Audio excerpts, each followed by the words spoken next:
तर hi hello, कशा आहात? आय होप छानच असाल मंडळी. चला तर आपण आज शेवग्यांच्या पानांची जी भाजी आहे तर ती करणार आहोत. तर गावावरून बघा मी आले होते रविवारी म्हणजेच की संडेला, आणि ही जी भाजी आहे तर ती आणली होती.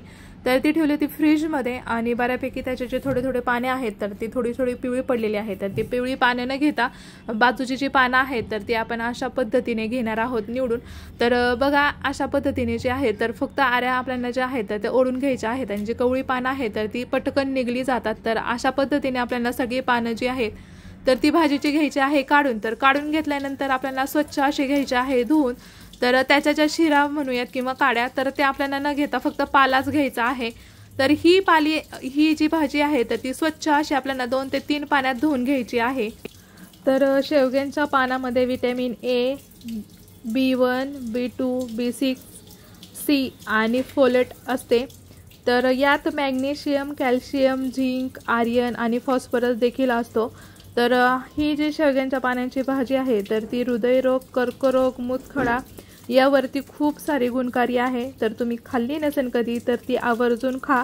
तर ही भाजी पावसाळ्यात, हिवाळ्यात ही खूप आवर्जून खाल्ली जाते.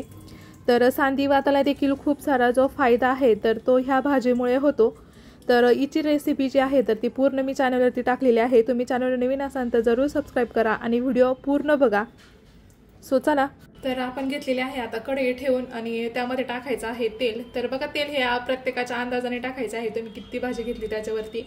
आणि भाजी जी आहे तर ती स्वच्छ धुवून घेतल्यानंतर त्यातलं पाणी जे आहे तर ते सगळं आपल्याला काढून घ्यायचं आहे.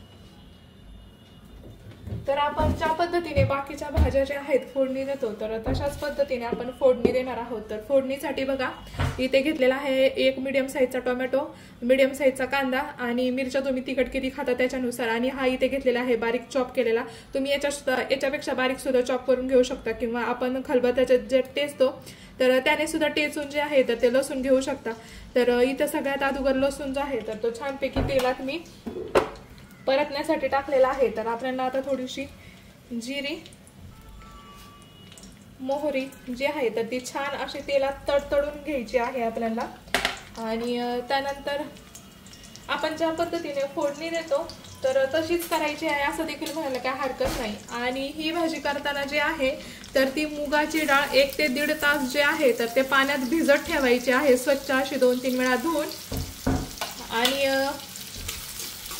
चांगली ती आपण ज्या पद्धतीने शेपूच्या भाजीमध्ये घालण्यासाठी भिजवून घेतो तर त्या पद्धतीने देखील भिजवली तरी काय हरकत नाही. तर छान असा कांदा आपल्याला लाल असा होईपर्यंत चांगला तळून घ्यायचा आहे. यामध्येच टाकणार आहे मी मिरच्या, कारण की त्या छानपैकी भाजल्या जातील यासाठी. आणि ह्या स्टेजला आपल्याला यामध्ये टाकायचा आहे तो हिंग. तर हिंग हा प्रत्येकाला माहित असेल, तर 1 चिमूट इतपत जो आहे तर तो हिंग आपल्याला ह्या भाजीमध्ये टाकायचा आहे. तर कांदा पटकन भाजण्यासाठी आपल्याला त्यामध्ये टाकायचं आहे थोडंसं मीठ, कारण मीठ जर टाकलं तर कांदा हा चांगला भाजला जातो. तर भाजीला जितपत मीठ लागेल तर तुमची जितपत भाजी आहे तर त्याच अंदाजाने आपल्याला त्यामध्ये टाकायचं आहे मीठ. आता मीठ टाकून झाल्यानंतर कांदा जो आहे तर तो बघा पटकन भाजला जाईल. तर इथे आहे टोमॅटो. आता टोमॅटो सुद्धा त्यामध्ये जे आहे तर ते भाजून घेते, की जेणेकरून ते छान असं मऊ होईल. यासाठी आपल्याला ही भाजी जी आहे तर ती पाणी न टाकता शिजवून घ्यायची आहे. ज्या पद्धतीने आपण हरभऱ्याची भाजी करतो की त्याला पाणी न टाकता, एवढंच की ही भाजी जी आहे तर ती स्वच्छ पाण्याखाली 2 ते 3 वेळा आपल्याला वॉश करून घ्यायची आहे. तर टोमॅटो जो आहे तर तो छान असा मऊ होण्यासाठी मी ठेवून देत आहे. तर तोपर्यंत आपली जी डाळ आहे तर ती डाळ आपण छानपैकी वॉश करून घेणार आहोत. इथे बघा इतपत जी डाळ आहे तर ती मी घातली होती भिजत. 2 ते 3 वेळा वॉश करून झाल्यानंतर भिजत घातली होती, पण नॉर्मली ती पुन्हा मी आता 2 ते 3 वेळा जी आहे तर ती स्वच्छ अशी धुवून घेणार आहे. तर तोपर्यंत आपलं जे आपण हिरवी मिरची, कांदा, टोमॅटो जे आहे तर ते छानपैकी असं त्याचा गिलका होईल किंवा शिजलं जाईल. आणि त्यामध्ये आपली जी ही डाळ आहे तर ती ही डाळ टाकायची आहे. तर बघा तुमच्या आवडीप्रमाणे तुम्ही यामध्ये हरभऱ्याची जी चणा डाळ असते तर ती सुद्धा टाकायची आहे, पण ती टाकताना ती सुद्धा छान अशी भिजवून घ्यायची आहे. आणि मग त्यामध्ये टाकायचे आहे। तर त्याने सुद्धा ही भाजी जी आहे तर ती खूप छान टेस्टी लागते। तर बघा तुम्ही चॅनलला नवीन असाल, चॅनलला सबस्क्राइब केलं नसेल तर चॅनलला पटकन सबस्क्राइब करून घ्या। पुन्हा आपण वळूयात आपल्या रेसिपीकडे। तर छान अशी आपली डाळ धुवून झाल्यानंतर इथे बघा टोमॅटो सुद्धा आहे, तर तो छान असा गिलका म्हणजेच की मिक्स व्हायला सुरुवात झालेली आहे। तर ह्या स्टेजला आपल्याला टाकायची आहे यामध्ये डाळ।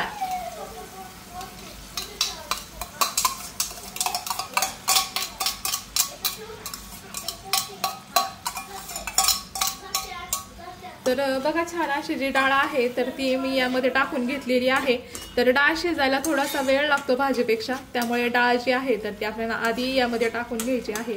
तर या ठिकाणी बघा तुम्ही जर जास्त तिखट खात असाल तर हिरवी मिरची आणि लसूण जे आहे तर त्याची पेस्ट देखील तुम्ही यामध्ये टाकू शकता, की जेणेकरून ती बऱ्यापैकी टेस्टला लागेल यासाठी। तर इथे मी आता थोडा वेळ त्यावरती ठेवणार आहे ते झाकण ठेवून आपण जी डाळ आहे तर ती घेणार आहोत थोडीशी शिजवून, म्हणजेच की एखादी वाफ काढून। तर अधूनमधून आपल्याला जे आहे तर ते हलवून सुद्धा घ्यायचं आहे। तर इथे बघा तेल जे आहे तर ते खूप छान प्रकारे सुटलेलं आहे आणि आपली जी डाळ आहे तर ती आपण बघूयात थोड्या प्रमाणात शिजली की नाही। तर बऱ्याचशा प्रमाणात जी आहे तर ती डाळ शिजलेली आहे। तर ह्या स्टेजला आपल्याला काय करायचंय, त्यामध्ये थोडीशी जी चिमूटभर जी आहे तर ती हळद यामध्ये टाकून घ्यायची आहे थोडीशी नॉर्मली। तर हळद टाकून झाल्यानंतर छान असं आपण घेणार आहोत मिक्स करून। तर त्यानंतर बघा ही जी पानं आहेत आपण शेवग्याची भाजी करणार आहोत, ॲब्रोसली तिला भाजीच म्हणावं लागेल। तर अशा पद्धतीने ती कोरडी फडफडीत करून घेतल्यानंतर आपल्याला त्यामध्ये घ्यायचे आहे टाकून। तर तुम्ही कधी खाल्ली नसेल ही भाजी तर एकदा आवर्जून करून खा, खूप असे आयुर्वेदिक आणि फायबरयुक्त म्हणायला देखील काय हरकत नाही। तर अशी ही भाजी आहे,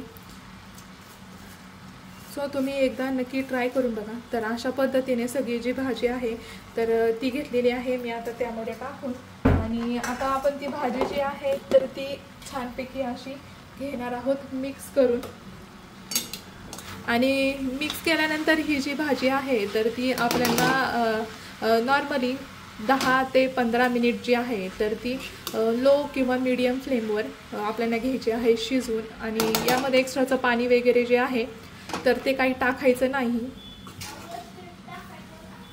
अशा पद्धतीने आपली जी भाजी आहे तर ती होणार आहे तयार। सो याच्यावरती झाकण ठेवून जे आहे तर ती आपल्याला घ्यायची आहे शिजून, कारण याला जे आहे मिठामुळे पाणी सुटतं, तर त्यामुळे। तर छान अशी मिक्स करून झाल्यानंतर मी पुन्हा झाकण ठेवणार आहे, आणि झाकण ठेवल्यानंतर आपल्याला अधूनमधून 1 ते 2 वेळा जी आहे आपली भाजी तर ती हलवून किंवा मिक्स करत राहायचं आहे अशा पद्धतीने। आता गॅस जो आहे तर तो ठेवला आहे मीडियम फ्लेमवर, आणि मीडियम फ्लेमवरच आपल्याला 10 ते 15 मिनिट ही भाजी जी आहे तर ती घ्यायची आहे शिजवून। सो व्हिडिओ कंटिन्यू बघा, आणि तुम्हाला आजची रेसिपी कशी वाटली ते कमेंट्समध्ये सांगायला अजिबात विसरू नका। तर फायनली आपली जी भाजी आहे तर ती झालेली आहे तयार। तर तुम्ही ते बघू शकता पाणी न टाकता किती छान प्रकारे आपली जी भाजी आहे तर ती शिजून झालेली आहे तयार। तर ही भाजी तुम्ही बाजरीची भाकरी किंवा ज्वारीची भाकरी यासोबत सर्व करू शकता, किंवा चपातीसोबत खाल्ली तरी काय हरकत नाही, पण तिला टेस्ट जी आहे तर ती भाकरीसोबतच खूप छान लागते असं माझं तरी मत आहे। सो चला पटकन, आता कोणी लाईक केलं नसेल, सबस्क्राईब केलं नसेल त्यांनी पटकन लाईक ठोका आणि सबस्क्राईब करा। आणि अशा छान छान रेसिपीसाठी आणि गावाकडच्या व्लॉगसाठी माझ्या यूट्यूब चॅनलला तुम्ही नक्की सबस्क्राईब करा।